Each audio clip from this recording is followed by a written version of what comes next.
Tahu nggak hukum Islam bagi pembegal? Apa tuh? Dipotong tangan dan kakinya bersilangan. Bersilangan itu Maksudnya gimana? bersilang. Oh berarti kanan kiri. Iya. Kalau nggak kiri kanan Oh. yang dipotong. Supaya dia nggak sempurna dalam melakukan aktivitas apapun. Karena gini, Menarik sih. di dalam Islam paling sebel sama orang-orang yang mengganggu tiga. Satu, mengganggu darah orang. Dua, mengganggu harta orang. Tiga, mengganggu kehormatan orang. Dan begal nih ngambil tiga-tiganya. Banyak tradisi Islam di Indonesia tuh sebenarnya bidah. Sebenarnya bid'ah Iya. ya. Bidah. Tapi tetap dilakukan karena alasan budaya. Oke. Bentar, bid'ah itu apa? Ya itu. Bid'ah itu artinya mengada-ngada. Oh. Itu apa ya? Ada potensi melenceng jadinya. Iya. Bid'ah tuh gitu. Sesuatu yang nggak pernah ada terus diadakan. Diada-adain. Diada-adain. Contoh misalnya, kalau sholat kan begini nih, Allahu Akbar. Nggak boleh begini nih, ini bid'ah nih, Allahu Akbar. Nah, gitu. Jadi bid'ah itu adalah tambahan dalam ibadah ritual. Itu bid'ah. Tapi kalau tidak dalam ibadah ritual nggak apa-apa. Karena banyak juga orang-orang yang sekarang bilang ini bid'ah, padahal tidak. Ya. Contoh, ada orang bilang misalnya salaman setelah sholat itu bid'ah. Padahal setelah sholat koprol boleh nggak? Koprol tuh apa? Boleh. Salto, Salto. Ya bebas dong. Boleh. Boleh aja. apa bebas. namanya? Kayang boleh nggak? Boleh. Boleh. Salaman masa nggak boleh. Tapi kalau yang paling parah itu Islam punya peraturan khusus menyangkut dengan orang yang menuduh zina. Namanya had qadzaf. Artinya adalah kalau ada orang menuduh orang lain zina dan tidak terbukti, maka dia akan kena hukumannya. Itu hati-hati banget harus. Contoh, ini perempuan nih. Contoh ya, Fer ya, ada yang kemarin nuduh lu tuh dengan ucapan yang macam-macam tuh. Kalau di dalam Islam, lu bisa bilang bawa ke sini orangnya, buktiin kalau yang dia ngomong, kalau nggak terbukti dia kena hukum. Hukumnya berarti hukum orang berzina diterapkan ke dia. Betul, dicambuk. Nah sama ini, aku baru tahu kan aku nanya Ustadz. Ustadz, kalau misalnya udah suami Bersentuhan. istri, itu boleh nggak sih bersentuhan? Ya, Setelah wudhu. setelah wudhu. Boleh Iya. dong. Nah, dulu tergantung. kita taunya begitu kan. Ya. Boleh dong. Nah, Boleh. silakan Ustadz Felix Ya. menjawab. Jadi gini, Cuma intensinya nggak boleh ngeres. Iya. itu benar. Nah, Iya jadi kan? gini ceritanya. Pendekatan mazhab tuh beda-beda. Ya. Jadi kalau mazhab Syafi'i yang banyak di Indonesia bersentuhan dengan bukan mahram batal. Apapun intensinya. Batal. Tapi kalau ada ada pendapat yang lain, bersentuhan itu hanya batal kalau dia punya pikiran yang buruk. Tadi ada syahwat namanya. Ya. Jadi contoh ya, cantik nih, pegang tangannya, batal. Enggak, tapi kan ini di konteksnya udah suami istri loh. Ya udah suami istri. Makanya gitu? tetap.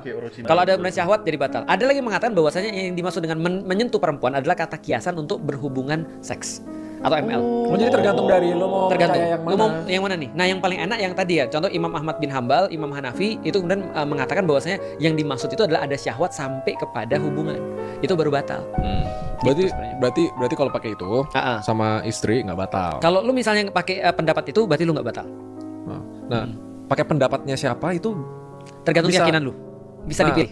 bisa dipilih dan nggak salah Nggak kita ada nggak yang berdosa atau nggak dapat pahala. Tapi Kata kalau Rasulullah misalnya dalam pendapat-pendapat itu cuma ada dua kemungkinan kalau yang berpendapat adalah orang yang punya otoritas. Satu dapat pahala satu, dua dapat pahala dua.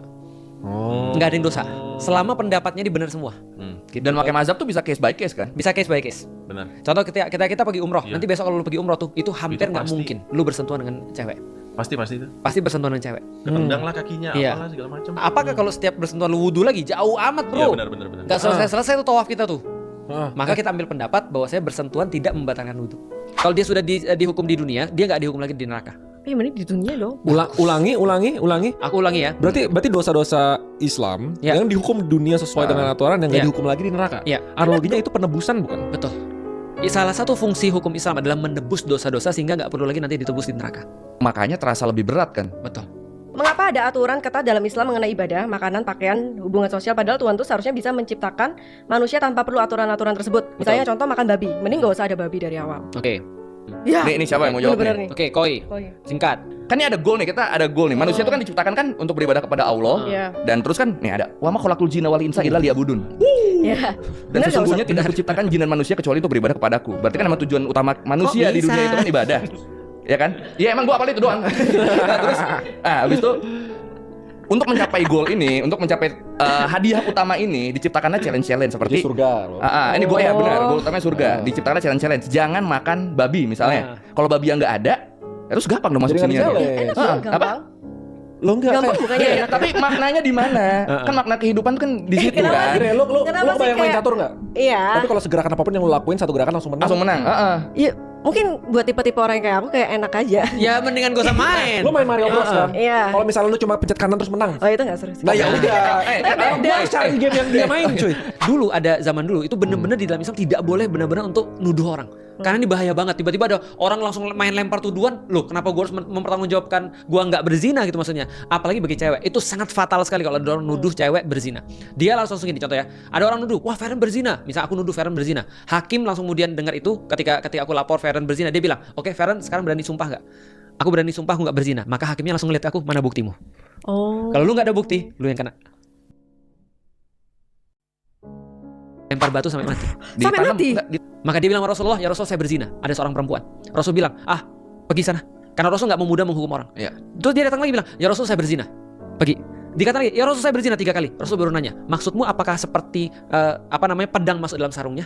Maksudnya dipastikan zina itu apa maksudnya? Iya. Jangan-jangan dia cuma nempel-nempel doang. Apa lagi? nggak apa-apa, Bukan nggak apa-apa, tapi kayak di situ poinnya. itu juga nggak boleh. Itu jangan. Itu juga nggak boleh. Iya, Tapi kita dipastikan separah apa. Oke. gitu. Apa seperti pedang masuk dalam sarungnya. Artinya tahu kan maksudnya kan? Apakah sampai di titik itu? Nah, dia bilang iya ya Rasulullah. Maka kemudian Rasul bilang, dia lagi hamil kan?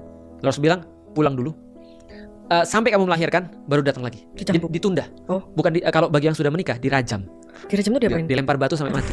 Sampai mati? Ditanam kan badan. Iya, ditanam badan. Jadi badan kita ditanam nih segini nih. Seleher terus dilemparin batu sama orang sampai mati. Dan itu hukum di zaman Yesus loh. Hati-hati. Karena di zaman Yesus juga begitu hukumannya, rajam. Ketika dia sudah melahirkan, lantas dia bawa, ya Rasul ini ada anaknya nih, sudah lahir. Aku minta aku dihukum. Karena supaya jadi penebus tadi. Aku minta dihukum. Kata Rasulullah, susuin anakmu sampai dia bisa untuk disapi. Dia datang lagi, beberapa bulan kemudian anak itu sudah bawa roti di tangannya. Artinya sudah bisa makan tanpa ada air susu dari ibunya. Maka kemudian Rasul katakan, oke, laksanakan hukuman rajam. Dan menariknya adalah ketika dia dirajam, itu darahnya kan muncrat. Karena pakaiannya Khalid bin Walid, salah seorang sahabat. Dia jijik kayak mau bersihin itu. Karena darahnya pezina kan gitu kan. Tapi kata Rasul apa? Jangan kamu jijik karena pertaubatan dia sudah Allah terima. Oh, jadi dia habis dirajam, terus dia masuk surga. Iya. Artinya dia punya penebus atas dosa-dosa dia. Dan fungsi satu lagi adalah pencegah bagi orang-orang lain yang lihat supaya nggak melakukan dosa yang sama. Kalau ada orang lihat gitu, kira-kira berani nggak? Rasulullah itu Nabi Muhammad. Iya, Rasulullah itu sebenarnya semua nabi, termasuk yang kita yakini Yesus juga Rasulullah. Kalau Rasulullah dalam arti umum adalah pesuruhnya Allah atau utusan-utusannya Allah. Jika Islam mengajarkan keadilan, mengapa dalam hukum waris bagian laki-laki itu lebih besar daripada perempuan? Bagus. Jika alasannya karena laki-laki menafkahi, bagaimana dengan perempuan yang juga bekerja dan juga mandiri? Bagus. Jadi gini cerita, di dalam Islam laki-laki itu adalah penanggung. Jadi dia menanggung semua perempuan yang ada di sekelilingnya. Oke. Khususnya yang dekat ya, ibunya, saudara perempuannya, atau terus kemudian adik perempuannya, saudara perempuannya, anak perempuannya, dan seterusnya. Itu semua laki-laki itu. Nah artinya ketika seorang laki-laki dapat duit, itu bukan duit dia, tapi duit siapa? Orang tuanya. Duit orang-orang yang dia Orang-orang di tanggung. sekitarnya dia tanggung. Orang-orang yang dia tanggung. Begitu terus kemudian sel itu beku, maka air dalam sel cairan-cairan itu jadi jarum semua. Yang neraka dingin itu berarti dia melakukan dosa yang lebih jahat dibandingkan neraka panas. Iya. Tapi di tempat dingin itu ngapain? Ya disiksa lah. Do you want Pakai to es. snowman? Pakai es gitu. Mungkin nggak pakai es juga sih, cuma mungkin pakai api dingin. Api dingin. Iya, ada kan Amaterasu tuh. Oh, nggak tahu. Api tapi dingin. Itu menyakitkan juga tuh. Oh, nyakit sakit. Ya tetap. Lu jangan bayangin dinginnya AC terus sejuk gitu. Iya, nggak gitu. Itu sejuk namanya, bukan dingin. Iya. Oke. Ya Dinginnya kayak dingin ekstrim sampai nusuk kulit. belum pernah sih. Lu pernah makan durian nggak? Nah, Nah, lu pernah masukin durian ke freezer nggak? nggak pernah. Nah, coba deh. Kenapa Itu penting tuh. Karena nanti kalau lu udah masukin durian ke freezer, terus lu keluarin dari freezer setelah beku, itu nanti ada air yang keluar tuh dari ini. Nah. Itu artinya adalah apa itu? Itu rusak sel sampai ke dalam-dalamnya, sampai seluruh cairan dalam sel itu keluar semua. Saking dinginnya. Itu bayangin sakitnya kayak apa tuh? Iya. Iya.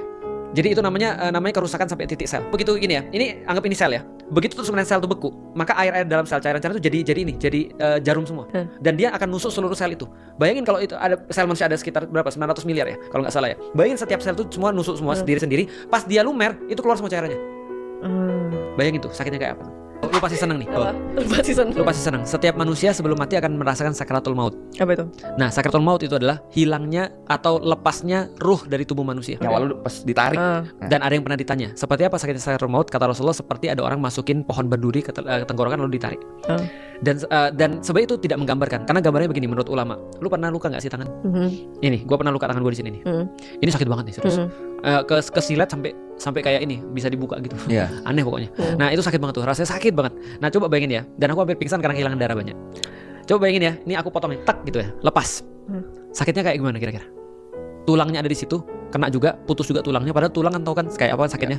Kalau orang gini aja sakit, apalagi kena potong tuh kan. Nah bayangin ya, rasa sakit kehilangan tangan segini, itu adalah ruhnya hilang dari segini doang.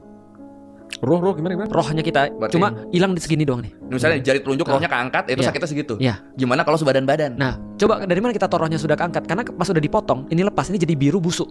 Karena rohnya udah nggak ada lagi. Karena yang menjaga kita tetap jadi gini kan roh. Iya. Ya kan? Paham gak maksudnya? Nah, ketika rohnya cuma hilang segini doang, itu rasa sakitnya segitu tuh. Bayangin kalau segini. hilang semua dari badan. Orang baik sama orang jahat itu sama-sama rohnya dicabut. Bagus. Orang Orang baik, baik. juga ngerasain sakitnya itu. Itu Feren pertanyaan sahabat kepada Rasulullah. Apakah orang-orang baik juga merasakan sakaratul maut? Rasul menjawab ya. Kita semua kan. Tapi mungkin sakitnya lebih ringan. Kok pintar lu? Oh, bener ya? Iya. Wow. Nah ini beberapa peluru yang udah kena nih. Iya. Itu kenapa kan ada orang-orang yang meninggalnya tenang, ada orang-orang yang susah banget. Iya. Kata Rasulullah, kalau lu beriman dan lu orang baik, kemungkinan ada sakaratul mautnya seperti mencabut rambut dari dalam adonan roti. Halus. Bahkan di dalam beberapa kitab itu diatur laki-laki itu hanya bisa bertahan berapa hari dan perempuan hanya bisa bertahan berapa hari. Berarti kalau sudah lewat dari berapa hari nih, seorang laki-laki tidak ML nih, ini gak sehat. Oh gitu Sangat ya? gak sehat. Oh iya. Dan ternyata kita baru tahu kan ada kanker prostat kan. Oh iya. Yang akan menaikkan yang akan naik persentasenya begitu orang jarang melakukan kan gitu Iya. kan ya. Itu kan salah satu contohnya ya. Nah, maka kemudian rekomendasi-rekomendasi itu di dalam Islam tuh udah ada. Makanya makin sering makin bagus. Cuman seminimal mungkin nih sepekan ya kira-kira 4 sampai 5 kali lah. Gitu Tapi ya. gue lupa deh kalau di Islam masturbasi Nah ya tuh Tat. itu gimana? Hukumnya. Hah. Jadi gini, pendapat yang paling banyak itu tidak boleh. Karena termasuk bagian daripada ciri orang beriman adalah menaruh kemaluannya di tempat yang memang diperintahkan oleh Allah. Yaitu adalah ya berarti kemaluan Ya. istrinya kan gitu kan ya. Berarti selain itu zolim namanya. Tapi lu tahu nggak ada pepatah bahasa Cina? Apa? Cium song cium. Aku udah percaya nih soalnya Ustadz Cina. ada pepatah bahasa Cina gini. Bertanya itu membuatmu 5 menit terlihat bodoh. Tapi tidak bertanya, kamu akan bodoh selamanya. Makanya di dalam Islam tuh adab berjumpa dengan orang berilmu adalah bertanya. Jadi sopan santunnya seorang yang ketemu dengan orang yang berilmu itu bertanya. Cuma sekarang kalau ada orang ketemu orang berilmu bukan bertanya, minta selfie. Dan tau gak sampai ada yang bilang kayak kalau Feren paham, satu Indonesia paham. Iya. Aku nggak tahu itu hinaan atau apa ya. Itu kayak ya udah lah. Enggak, tapi sebenarnya itu bukan hinaan. Tapi terus terang ya, terus terang netizen tuh bilang gini, Feren adalah kita. Artinya kadang-kadang ketika aku jelasin orang ya, aku juga kadang-kadang egois sih. Maksudnya aku cuma menyampaikan apa yang di dalam kepalaku, tapi aku tidak sampai ngecek mereka sampai benar-benar paham nggak sih dengan apa yang aku sampaikan. Nah setidaknya dengan ada Feren itu ada jadi double check itu maksudnya. Ya double check kan. Maksudnya kita kalau kita sampai misalnya Feren belum paham, kita jadi cek lagi kan gitu kan ya, untuk jelasin lagi. Ya itu sih sebenarnya. Di netizen ya kalau kalian mau berdebat dengan adab, berdebatlah dengan gagasan. Iya. Karena ada bahasa namanya Jangan ad hominem. ad hominem. Baru gue ngomong. Ad hominem tau gak apa? Enggak dong. Tanya dong ad hominem apa? Ad hominem hominem itu itu apa? menyerang orangnya. Jadi contoh ya, aku lagi ngobrol sama Feren nih. Aku ngobrol sama Feren, terus kemudian tiba-tiba Feren kehilangan kesabaran, terus bilang, "Alah Ustadz emang siapa? Ustadz kan nggak pesantrenan." Nah, itu ad hominem tuh. Jadi bukan fokus pada idenya. Terus aku ngomong, "Alah daripada lu juga nggak belajar tentang ini. Lu kan dulu kan orang-orang kayak gini." Nah, itu ad hominem tuh. Iya. Jadi karena bukan nggak fokus bisa pada idenya. karena nggak bisa debat gagasan, yang diserang tuh orangnya. Iya. Islam dan ajarannya kita tuh nggak boleh hate orangnya. Hmm. Kita boleh bukan hate ya bahasanya. Kita boleh Kita boleh membenci ide, kita boleh membenci tindakan dan ide, tapi jangan orang. tapi jangan orangnya, gitu. Karena yang sering terjadi orang baik tuh kadang bisa kelepasan melakukan hal yang buruk. Iya. Kadang mungkin mismatch dari intensinya dia, kadang kesalahpahaman, kadang apa gitu. Dan orang baik yang melakukan hal buruk, kita jangan suzon dia orang baik, enggak, kita tetap boleh kritik. Ya. Tindakan buruk itu tidak bisa dijustifikasi. Ya benar. Tapi kita jangan langsung bilang, "Oh, ini orang jahat." Ya. Langsung ngejudge, nge-labeling lah ya. Kita ngejudge perbuatan, Iya, bukan betul. ngejudge orang. Dan di dalam Islam itu ada satu peribahasa dalam bahasa Arab. Ini kali ini benar nih, bukan Cina ya. Innamal a'malu bi khawatimiha. Sesungguhnya amal itu tergantung dengan penutupnya. Jadi Oh, iya? jadi the book may be judged by its cover. Tapi yang namanya amal itu dilihat bukan dari awal, bukan dari covernya, tapi dari penutupnya. Maka penutupnya telah menentukan orang itu berhasil atau tidak. Maka orang nggak peduli kalau ada pelari, dia mau start kayak apa. Yang penting finishnya itu dia duluan. Nah, berarti finish Bagus itu ya, lebih actually. penting daripada kemudian mulai. Walal akhiratu khairul laka minal ula. Dan sesungguhnya yang akhir itu lebih bagus daripada yang awal, kata Allah. Ayat itu tuh disebutin dengan konteks apa? Pas ngebahas apa? Dunia itu lebih, jadi dunia dan akhirat. Walal akhirah, sesungguhnya akhirat itu lebih itu bagus konteks dunia daripada akhirat. dunia. Tapi benar kan, dunia itu kan awalnya. Iya. Akhirat itu akhirnya. Akhirat literally akhir artinya.